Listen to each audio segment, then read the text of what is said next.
എല്ലാവർക്കും നമസ്കാരം. എൻ്റെ പേര് ശ്രീകാന്ത്. ഇന്ന് നമ്മൾ നോക്കാൻ പോകുന്നത് ഒരു അടിപൊളി ആപ്ലിക്കേഷനാണ്. ക്യാൻവ എന്നാണ് അതിൻ്റെ പേര്. നമുക്ക് ഒരുപാട് യൂസ്ഫുൾ ആയിട്ടുള്ള ആപ്ലിക്കേഷനാണ്. ഞാൻ ഓൾറെഡി ഡൗൺലോഡ് ചെയ്ത് വെച്ചിട്ടുണ്ട്. ഓപ്പൺ ചെയ്യാം. പ്ലേ സ്റ്റോറിലോ ആപ്പ് സ്റ്റോറിലോ പോയി നിങ്ങൾ ഡൗൺലോഡ് ചെയ്യാം. അപ്പോൾ ക്യാൻവ ഇവിടെ ഉണ്ട്. ഇതാണ് ക്യാൻവയുടെ ഒരു ലോഗോ. അപ്പോൾ നമുക്ക് ഓപ്പൺ ചെയ്യാം. ക്യാൻവ ഓപ്പൺ ചെയ്ത് വരുമ്പോൾ ഇങ്ങനെ ഒരു ഇൻ്റർഫേസാണ് വരുന്നത്.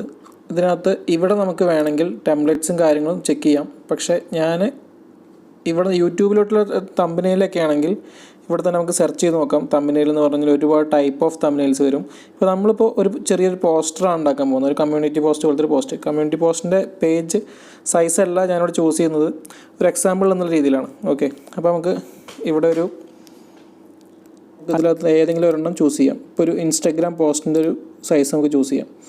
ഇതിനകത്ത് ഒരുപാട് കാര്യങ്ങളുണ്ട്. നമുക്ക് എന്ത് വേണമെങ്കിലും കൊടുക്കാം. ഒരുപാട് കാറ്റഗറി, എല്ലാ സെക്ഷനിലും ഇതുപോലെ ഒരുപാട് കാറ്റഗറീസ് വരുന്നുണ്ട് കേട്ടോ. ഇപ്പോൾ കൊറോണ വൈറസ് ഒക്കെ ഇപ്പോൾ പുതുതായിട്ട് വന്നതായിരിക്കും. അതിനകത്ത് അപ്ഡേറ്റ് ചെയ്തിട്ടുണ്ട്. ഇപ്പോൾ ഞാനിവിടെ ഒരു ഇത് ചൂസ് ചെയ്തു. ഇപ്പോൾ ഞാനൊരു ഈ ഒരു സാധനം എനിക്ക് ഇഷ്ടപ്പെട്ടു. അപ്പോൾ ഞാൻ അതിൻ്റെ മുകളിൽ പ്രിപ്പയർ ചെയ്യണം. ഇപ്പോൾ ഇതിനകത്ത് നമുക്ക് നമ്മുടെ ഡാറ്റ ആഡ് ചെയ്യണം. അപ്പോൾ ഇതിനകത്ത് എഡിറ്റ് എന്നുള്ള ഓപ്ഷൻ കണ്ടോ? ഈ എഡിറ്റ് എന്നുള്ള ഓപ്ഷൻ ക്ലിക്ക് ചെയ്യാം. വേണമെങ്കിൽ നമുക്ക് ഈ ഫോട്ടോ റീപ്ലേസ് ചെയ്യാം. ഞാനിപ്പോൾ ഫോട്ടോ റീപ്ലേസ് ചെയ്യുന്നില്ല. ഈ ഒരു ഫോട്ടോ ഇങ്ങനെ തന്നെ യൂസ് ചെയ്യാണ്. അപ്പോൾ ആദ്യം നമുക്ക് ഈ ഒരു ഡാറ്റയിൽ എന്താണ് കൊടുക്കേണ്ടതെന്നുള്ളത് നമുക്ക് ഓൾറെഡി ഞാൻ ടൈപ്പ് ചെയ്ത് വെച്ചിട്ടുണ്ട്. ജസ്റ്റ് എടുക്കാം. ഞാൻ ഈ ഒരു ഇതാണ് ആദ്യം ടൈപ്പ് ചെയ്ത് വെച്ചേക്കുന്നത്. അപ്പോൾ ഞാൻ ഹോൾഡ് ചെയ്ത് പിടിച്ചതിന് ശേഷം കോപ്പി കൊടുക്കുകയാണ്. കോപ്പി കൊടുത്തു കഴിഞ്ഞാൽ ഇതിനകത്ത് വരും. ഇപ്പോൾ ഞാനിവിടെ ടൈപ്പ് ചെയ്ത് കൊടുക്കാം. മലയാളത്തിൽ, ഇംഗ്ലീഷിൽ, ഏത് ഭാഷയിൽ നമുക്ക് ടൈപ്പ് ചെയ്ത് കൊടുക്കാം. അപ്പോൾ അത് മലയാളത്തിൽ ടൈപ്പ് ചെയ്യണം. അപ്പോൾ ഓൾറെഡി ഞാൻ കോപ്പി പേസ്റ്റാണ് ചെയ്യുന്നത്. ടൈപ്പ് ചെയ്യുന്ന കാര്യങ്ങളൊന്നും ഇപ്പോൾ പറയുന്നില്ല. ഓക്കെ, നമ്മുടെ ചാനലിന് ഓക്കെ അത്രയായി. ഞാൻ ടിക്ക് ചെയ്ത് കൊടുത്തു. ഇനി ഈ ഒരു ഭാഗത്ത് അടിക്കേണ്ട ഡാറ്റ ഞാൻ ഓൾറെഡി ടൈപ്പ് ചെയ്ത് വെച്ചിട്ടുണ്ട്. 1000 സബ്സ്ക്രൈബേഴ്സ്. ഞാൻ അത് കോപ്പി ചെയ്തു. ഇതിനകത്തോട്ട് പേസ്റ്റ് ചെയ്യണം. നമുക്കിവിടെ വേണമെങ്കിൽ ഡയറക്റ്റും ടൈപ്പ് ചെയ്യാം കേട്ടോ. പക്ഷേ ഇത് ടൈം കളയണ്ടല്ലോ എന്ന് വിചാരിച്ചിട്ടാണ് ഞാൻ ഇങ്ങനെ ചെയ്യുന്നത്. 1000 സബ്സ്ക്രൈബേഴ്സ്. ഓക്കെ, അപ്പോൾ ഇനി വീണ്ടും നമുക്ക് ഇവിടെ ചെയ്യേണ്ടതായിട്ടുണ്ട്. അപ്പോൾ ഇവിടെ ഒരു ടെംപ്ലേറ്റ് ഓൾറെഡി ഇല്ല. അപ്പോൾ നമുക്ക് ആഡ് ചെയ്യുന്ന എങ്ങനെ നോക്കാം. ഇപ്പോൾ ഈ സബ്സ്ക്രൈബേഴ്സ് എന്നുള്ളത് ഒരുപാട് ലെങ്ത്ത് കൂടി പോയതുകൊണ്ട് ഭംഗിയില്ലല്ലേ. അപ്പോൾ നമുക്ക് ഇവിടെ അഡ്ജസ്റ്റ് ചെയ്യാം അതിൻ്റെ സൈസ്. ഓക്കെ, ഇപ്പോൾ ഒരു വൃത്തിയുണ്ടല്ലേ. ഇപ്പോൾ ആ വൈറ്റ് മാറ്റിയിട്ട് വേറെ കളറാക്കി നോക്കണം. ബ്ലാക്ക് ആക്കി നോക്കി നോക്കാം. അല്ലെങ്കിൽ അതും കൂടി ബ്രൈറ്റ് ആയിട്ടുള്ള വേറെ ഏതെങ്കിലും കളറുണ്ടോ നോക്കി നോക്കാം. നമുക്ക് ഇവിടെ ഇതിനകത്ത് ഇതൊക്കെ ഇതെനിക്ക് ഇഷ്ടപ്പെട്ടു. അപ്പോൾ ഇത് ടിക്ക് ചെയ്ത് കൊടുത്തു. ഇനി നമുക്ക് ഈ അലൈൻമെൻറ്റ് മാറ്റണമെന്നുണ്ടെങ്കിൽ ഇവിടെ ഒരു ഓപ്ഷൻ ഉണ്ട്. ഇതിനകത്ത് അലൈൻമെൻറ്റ് നമുക്ക് എങ്ങനെ വേണമെങ്കിലും മാറ്റാം. ഇതാണ് ഇപ്പോൾ എനിക്ക് സ്യൂട്ടബിൾ ആയിട്ട് തോന്നുന്നത്. അങ്ങനെ ചെയ്തു. ഓക്കെ, എന്നിട്ട് ടിക്ക് ചെയ്ത് കൊടുക്കുക. എന്നിട്ട് ഈ ഒരു ഫോണ്ട് തന്നെ എനിക്കിവിടെ വീണ്ടും വേണം വേറെ സൈസിൽ. അപ്പോൾ എന്ത് ചെയ്യുക വെച്ചാൽ ഇതിൻ്റെ മുകളിൽ ജസ്റ്റ് പ്രസ് ചെയ്യുക. അപ്പോൾ ഇതുപോലെ സെലക്ട് ആവും. സെലക്ട് ആയിട്ട് ഇവിടെ കോപ്പി എന്നുള്ള ഓപ്ഷൻ ഉണ്ട്. കോപ്പി കൊടുക്കുക. കോപ്പി കഴിഞ്ഞ ശേഷം ഇതിങ്ങനെ ജസ്റ്റ് ഡ്രാഗ് ചെയ്താൽ മതി. ഇങ്ങനെ വരും. ഇതിൽ നമുക്ക് ഈ ഒരു സാധനം ആവശ്യമില്ല. അങ്ങനെയാണെങ്കിൽ അതിൻ്റെ മുകളിൽ ക്ലിക്ക് ചെയ്യുക. ഇങ്ങനെ ഒരു ബ്ലൂ കളർ വരും. ജസ്റ്റ് ഡിലീറ്റ് ചെയ്ത് കൊടുക്കുക. ടിക്ക് ചെയ്യുക. ഇനി നമുക്ക് ഈ ഒരു ഡാറ്റ മാറ്റണം. അപ്പോൾ അതിന് വീണ്ടും അവിടെ സെലക്ട് ചെയ്യുക. സെലക്ട് ചെയ്തതിന് ശേഷം ഡിലീറ്റ് കൊടുക്കുന്നതിന് മുമ്പ് ഞാൻ ഇപ്പോൾ കാണിച്ചു തരാം.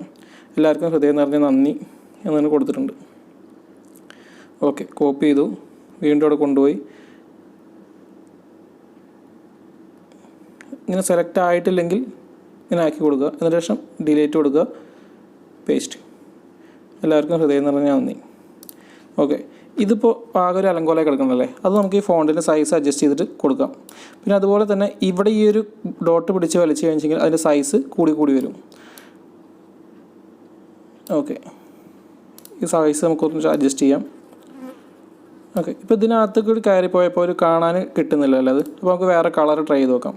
ഇനി വേണമെങ്കിൽ നമുക്ക് ഇവിടെ ഫോണ്ട് ചേഞ്ച് ചെയ്യട്ടോ. ഞാൻ ഫോണ്ട് അധികം ചേഞ്ച് ചെയ്യാറില്ല. അതിനകത്ത് ഡീഫോൾട്ട് വരുന്ന ഫോണ്ട് തന്നെയാണ് ഭയങ്കര ലുക്കായിട്ടുണ്ടാവുക. പ്രത്യേകിച്ച് മലയാളത്തിലൊന്നും ഫോണ്ട് ചേഞ്ച് ചെയ്തുകൊണ്ട് വലിയ ഗുണം ഉണ്ടാവില്ല. കാരണം ആ ഫോണ്ട് അതിനകത്ത് ഇംഗ്ലീഷിൻ്റെ ഫോണ്ടല്ലേ, അതുകൊണ്ട് അത് വരാൻ സാധ്യതയില്ല. പിന്നെ നമുക്ക് ഈ ബോൾഡും ഇറ്റാലിക്കൊക്കെ ചില ഫോണ്ടിൽ ഉണ്ടാവും, ചില ഫോണ്ടിൽ ഉണ്ടാവില്ല. അപ്പോൾ നമുക്ക് ഏതെങ്കിലും നോക്കിയിട്ട് അതിനകത്ത് ബോൾഡ് കൊടുക്കുമ്പോൾ ബോൾഡ് വർക്കാവുന്ന ഞാൻ കണ്ടിട്ടുണ്ട്. ഓക്കെ, ഇതിനകത്ത് ബോൾഡ് കൊടുത്തേക്കാം. കണ്ടോ, ബോൾഡ് കൊടുത്തു. ഇനി ഇതിനകത്ത് നമുക്ക് കളർ മാറ്റി കൊടുക്കാം. ഈ മഞ്ഞയുടെ മുകളിൽ ഈ ഒരു ഭാഗത്തു നിന്നും ഈ ഒരു ഭാഗം തീരെ ക്ലിയർ ആവുന്നില്ല അല്ലേ. അപ്പോൾ നമുക്ക് ഗ്രീൻ കൊടുത്തു നോക്കാം. ഗ്രീൻ കൊടുത്തു. അതൊരു ഭംഗിയുള്ളതായിട്ട് എനിക്ക് തോന്നിയില്ല. ഈ കളർ കൊടുത്തു, ഭംഗിയുള്ളതായിട്ട് തോന്നിയില്ല. അപ്പോൾ ഞാൻ വീണ്ടും ബാക്ക് റെഡ് കൊടുക്കാം. പക്ഷേ ഈ ഒരു ഭാഗത്തൊരു വൃത്തി കിട്ടുന്നില്ല അല്ലേ. അപ്പോൾ നമുക്ക് അവിടെ എന്ത് ചെയ്യാം, ഒരു എൻ്റർ അടിച്ചു നോക്കാം. എൻ്റർ കണ്ടോ, ഹൃദയം നിറഞ്ഞ നന്ദി. ഇങ്ങനെ വന്നപ്പോൾ കുറച്ചും കൂടി വൃത്തിയായല്ലേ. അപ്പോൾ ടിക്ക് ചെയ്യുക. സംഭവം ശരിയായി. ഇനിയിപ്പോൾ ഈ താഴെ ഒരു ഡാറ്റ കിടപ്പുണ്ട്. അത് നമുക്ക് ആവശ്യമുള്ളതല്ല. ഇത് നമുക്ക് വേണമെങ്കിൽ ഇങ്ങനെ അഡ്ജസ്റ്റ് ചെയ്യാം കേട്ടോ. എങ്ങോട്ടെങ്കിലും മാറ്റി വെക്കണമെങ്കിൽ വെക്കാം. ഇപ്പോൾ തൽക്കാലം ഞാൻ ഇവിടെ തന്നെ വെക്കുകയാണ്. ഈ ഒരു ഇവിടെ എനിക്കന്ന് അന്നത്തെ ഡേറ്റ് കൊടുക്കണമെന്നായിരിക്കാം. എൻ്റേത് 8-ാം തീയതി 4-ാം തീയതിയാണ്, ജൂൺ 4-ാം തീയതി, ജൂലൈ 4-ാം തീയതി. അപ്പോൾ നമുക്ക് ആ ഒരു ജൂലൈ 4 എന്നുള്ള കൊടുക്കാം. ഉണ്ടോ, ഇങ്ങനെ ടൈപ്പ് ചെയ്ത് കൊടുക്കാൻ ഇംഗ്ലീഷിലും മലയാളത്തിലെല്ലാം ടൈപ്പ് കറക്റ്റായിട്ട് വരും.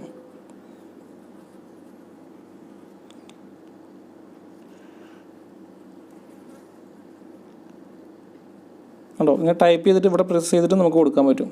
ഓക്കെ, ഇപ്പോൾ ഇത്രയായില്ലേ. ഇതോടുകൂടി നമ്മുടെ പോസ്റ്റേഷൻ റെഡി. ഇതിപ്പോൾ സൈസ് കുറച്ചുകൂടി വലുതായി കഴിഞ്ഞാൽ ഭംഗി ഉണ്ടാവും അല്ലേ. അപ്പോൾ നമുക്ക് ജസ്റ്റ് സൈസ് ഒന്ന് കൂട്ടി വെക്കാം.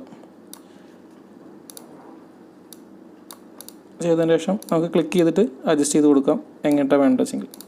ഓക്കെ, ഇപ്പോൾ ഇത്രയാണ് ക്യാൻവയിൽ നമുക്ക് സിമ്പിളായിട്ട് ചെയ്യാവുന്ന കാര്യങ്ങൾ. ഇത് എക്സ്പോർട്ട് ചെയ്യാൻ വേണ്ടി ജസ്റ്റ് ഇവിടുത്തെ ബട്ടൺ അമർത്തിയാൽ മതി. അമർത്തി കഴിഞ്ഞാൽ ഓട്ടോമാറ്റിക്കായിട്ട് സേവ് ആവുന്നുണ്ടാവും. ഉണ്ടോ, ഇതെല്ലാം വർക്ക് ചെയ്യാൻ കൃത്യമായിട്ട് ഇൻ്റർനെറ്റ് വേണം. ഇൻ്റർനെറ്റിൻ്റെ സ്പീഡ് അനുസരിച്ചിട്ടാണ് നമ്മുടെ ഈ ഒരു ഡിസൈൻ വരുന്നതും കാര്യങ്ങളും ആവുന്നത്. ഇനി നമുക്ക് അത് എങ്ങനെ വാട്സപ്പിൽ സേവ് ചെയ്യാൻ നോക്കാം. വാട്സപ്പിൽ ആർക്കെങ്കിലും അയച്ചു കൊടുക്കാൻ നോക്കാം. ഓക്കെ, അപ്പോൾ ഞാൻ വാട്സപ്പ് ഓപ്പൺ ചെയ്തു. ഇതിനകത്ത് നമ്മുടെ ഈ സാധാരണ അയക്കുന്ന പോലെ തന്നെ ഇവിടെ വന്ന് കിടപ്പുണ്ടാവും. ചുമ്മാ എടുത്ത് അയച്ചു കൊടുത്താൽ മതി. ക്യാൻവ എന്ന് പറഞ്ഞ ആപ്ലിക്കേഷൻ എത്ര യൂസ്ഫുൾ ആണെന്ന് മനസ്സിലായിട്ടുണ്ടാവും തോന്നുന്നു. അപ്പോൾ അടുത്ത വീഡിയോയിൽ കാണുന്നവരേക്കും ബൈ.